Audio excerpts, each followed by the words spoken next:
Ben was not kind to me. At first, I did not understand it. I cooked for him. I cleaned the house. I waited for him every day. But he still looked at me like I did something wrong. He did not hit me, but he made me feel small. He made me feel scared. He did not let me speak too much. When I tried to ask something, he said, "Be quiet." When I laughed, he said, "Why are you so loud?"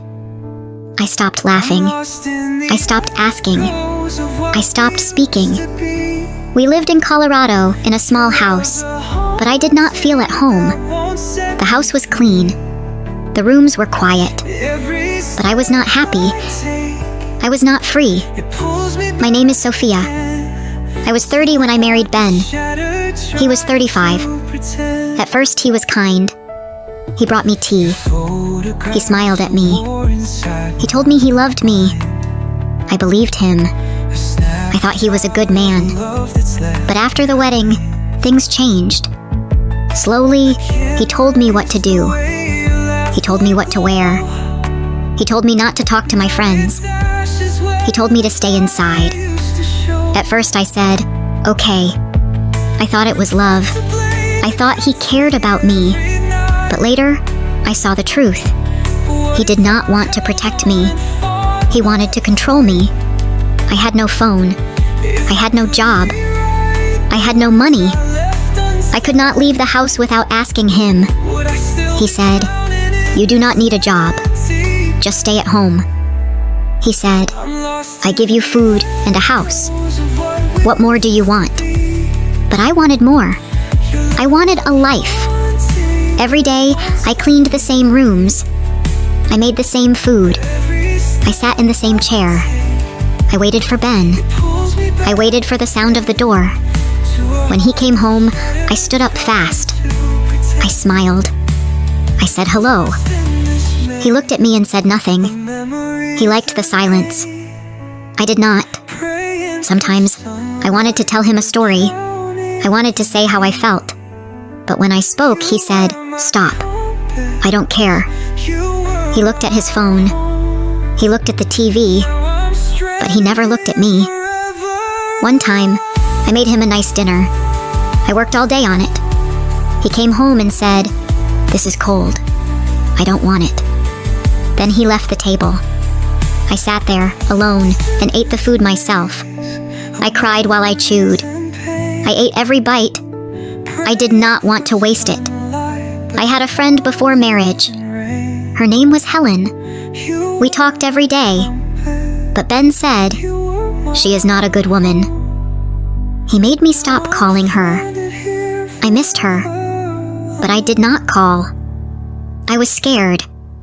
Sometimes I forgot how my voice sounded. I did not speak for hours. There was no one to talk to. I looked at the wall. I looked at my hands. I sat still like a statue. I was alive, but I did not feel alive. One morning, I opened the window. The sky was blue. I heard people laughing on the street. I heard music from a car. I wanted to cry. They were free. I was not. I closed the window. Ben did not let me go outside alone. He said it was not safe. He said, "You will get lost. You will talk to the wrong people." But I was not a child. I was a woman. Still, I stayed inside. I did not want to make him angry. One day I asked him, "Can I go to the shop?" He said, "No." I already said no. He looked at me like I was stupid. My face felt hot. I looked down. I said nothing more. At night, I could not sleep. My heart felt heavy. I looked at the ceiling and asked, "Why am I here? What did I do wrong?" I thought marriage was love. I thought marriage was joy. But in this house, there was no joy, only silence. He did not want me to laugh. He did not want me to ask. He did not want me to live like a person. He wanted me to be quiet. He wanted me to be small, like a shadow. I did not wear nice clothes anymore. I did not brush my hair for long. I stopped looking in the mirror. I did not like what I saw. My eyes looked sad. My mouth stayed closed. I did not know who I was. One night I burned the soup. It was a mistake. He shouted at me. He said, "Can't you do one thing right?" I wanted to scream back, but I stayed quiet. I cleaned the pot. I made new soup. I said sorry. He did not say it's okay. He never did. When I walked in the house, I walked slowly. I did not want to make noise. When I dropped a spoon, I froze. I waited for him to say something mean, but sometimes he said nothing. The silence was worse. Then something small happened. One day he went to visit his uncle. He said, "I will be back in 2 days." He gave me food and said, "Don't go out. Don't open the door." I said, "Okay." He left. I sat on the couch and waited for the night. But that evening, I did something new. I opened the front door. The air was cool. The sky was pink. I stepped outside. I walked to the end of the street. I saw a tree. I touched it. I smelled the air. It felt good. A woman walked past me and said, "Good evening." I smiled. I said, "Good evening." It was only 2 words, but they felt like a song. My heart beat fast. My hands shook. I had not spoken to anyone in a long time. I went back inside. I locked the door. I sat down. I cried, but the tears felt warm. They were not sad tears. They were new. I looked around the room. This was not my home. It was only walls and a roof. I wanted more. I needed more. And for the first time I thought, maybe I can go. Before I share the rest of my story, I need to know, where are you listening from? Knowing someone hears me, understands me, gives me strength. The next morning, I woke up early. The house was quiet. I made tea and sat near the window. I looked outside. The street was empty. I saw the tree again. It looked strong. It did not move in the wind. I wanted to be strong too. I looked at the clock. Ben would come home the next day. I had one day alone. I started to think, can I leave? Where can I go? What will happen next? I looked in the kitchen. I found a small bag. I opened it. Inside, there was a coat, an old pair of shoes, and a scarf. I put the things on the table. My hands were cold, but my heart was warm. I felt hope. I went to the bedroom. I opened the drawer. I found a little money. It was not much, but it was enough for a bus. I counted it slowly. Then I looked at the window again. The sky was blue. I said to myself, I will go. I packed my things in the small bag. Just clothes and a hairbrush. No pictures. No gifts. I did not want to take anything that made me feel sad. I closed the bag and sat on the bed. My legs felt weak, but I did not stop. I waited until night. The sun went down. The lights on the street turned on. I opened the door and stepped out. I looked back one time. Then I walked away. I walked to the bus stop. I sat on the bench. A few people were there. No one looked at me. I liked that. The bus came after 10 minutes. I got on and gave the driver the money. He said, "Where are you going?" I said, "As far as this will take me." He nodded. I sat down near the window. The bus moved slowly. I looked outside. I saw lights, trees, and small houses. My heart was beating fast. But I felt free. I was not scared. I was ready. The bus stopped in a small town. I got off. It was still dark. I did not know the name of the town. I did not care. I looked around. I saw a bench under a tree. I sat down and closed my eyes. I did not sleep, but I rested. In the morning, I saw a shop. I went inside and bought bread and water. The woman at the shop smiled at me. I smiled back. She did not ask me anything. I was happy for that. I walked around the town. It was quiet. There were trees, birds, and people walking with their dogs. I saw a small building with a sign that said Help Center. I walked to the door and knocked. A woman opened the door. She looked kind. She said, "Hello. Do you need help?" I looked at her and said, "Yes, please." She asked me to come inside. We sat at a table. She gave me tea. She said, "What is your name?" I said, "My name is Sophia." She smiled. She said, "It is nice to meet you, Sophia." I felt safe. I told her I had no home. I told her I left my husband. She listened. She did not ask too many questions. She said, "You are brave." I looked down and said nothing. She gave me a small room to stay for a few days. It had a bed and a window. I looked out of the window and smiled. I could see the sky. That night, I slept well for the first time in years. No one shouted. No one was angry. It was just me and the stars. The next day, I went back to the help center. The woman's name was Linda. She said, "Would you like to join a group? We meet on Fridays." I asked, "What do you do there?" She said, "We talk, we listen, we help each other." I said yes. On Friday, I went to the group. There were 4 women. They smiled at me. One woman said, "I like your scarf."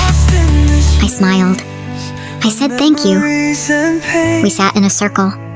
One by one, the women spoke. They talked about their lives. Some left hard homes. Some had no family. Some just wanted a friend. I listened. I did not speak, but I felt warm inside. I was not alone. After the meeting, one woman walked with me. Her name was Hannah. She was tall and had kind eyes. She said, "Do you want to get coffee?" I said yes. We sat at a small cafe. She asked, "What do you want to do now?" I said, "I don't know." She smiled and said, "That's okay. You have time." I looked out the window. I saw people talking, smiling, walking. I said, "I want to work one day. I want to talk to people again." Hannah said, "You can do it. You just took the first step." Every day, I felt a little stronger. I cleaned my room. I walked in the park. I smiled at people. I started to write new words in a small notebook. Easy words, happy words. I wanted to speak more. One day, Linda told me there was a small class nearby.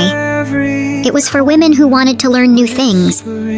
I said, "Can I go?"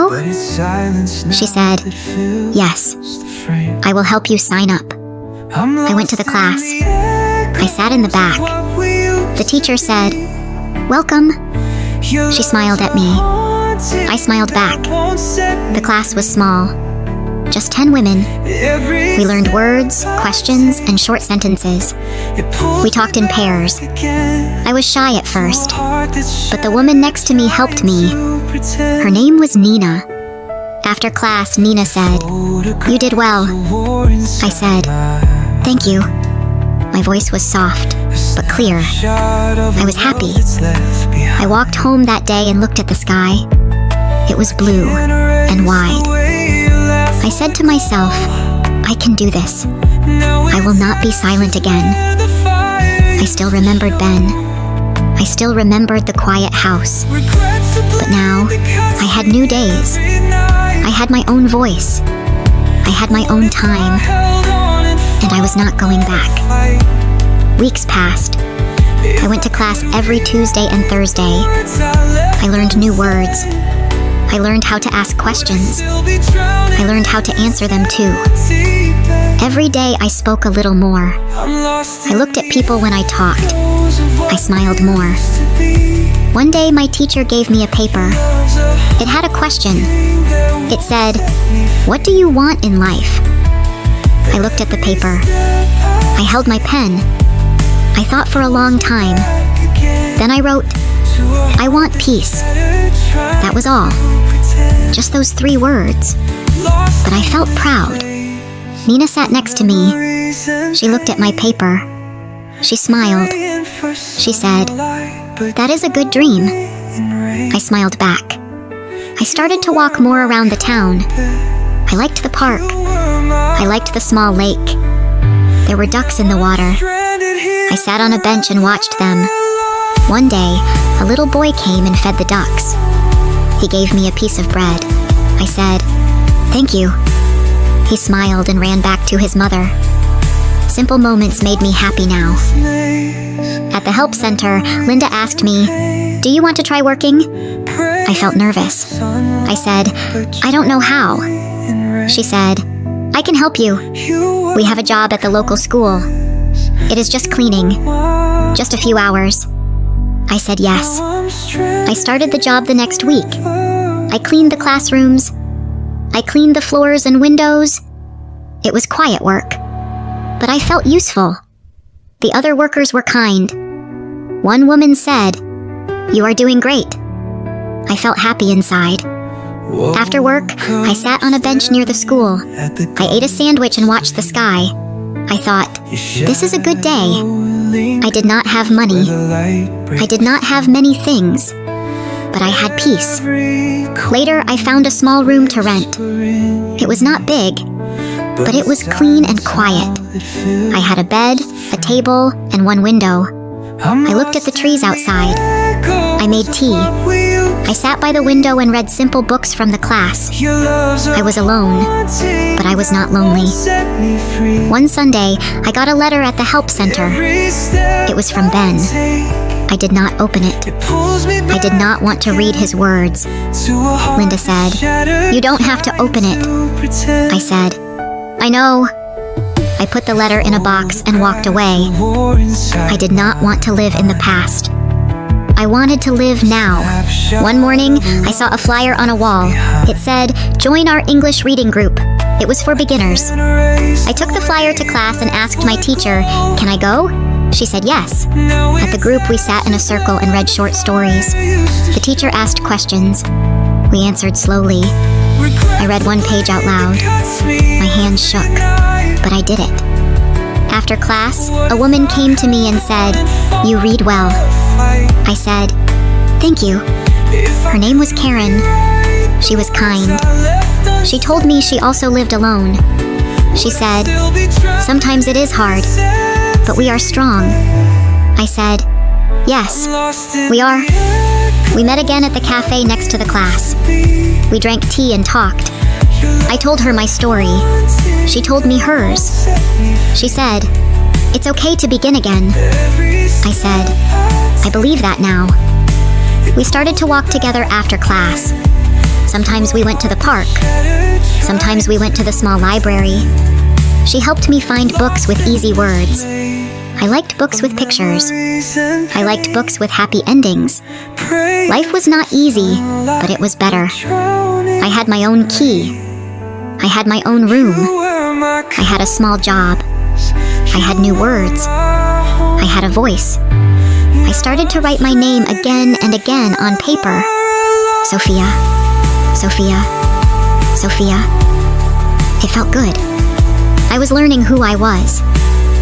At the help center, Linda smiled when she saw me. She said, "You are different now." I said, "I feel different." She said, "You look happy." I said, "I am learning how to be happy." Sometimes I still felt sad. Sometimes I remembered the quiet house. Sometimes I remembered the days I said nothing. But now I had good days too. I had warm tea. I had kind people. I had a life that was mine. One evening, I walked to the lake. The sun was going down. The sky was orange. I sat on the bench and took a deep breath. A bird flew over the water. I watched it. It looked free. I smiled. I said to myself, I was not allowed to speak before, but now I can speak. I can choose. I can live. If this story touched your heart, don't forget to like, comment, and share. More emotional and inspiring stories are coming soon.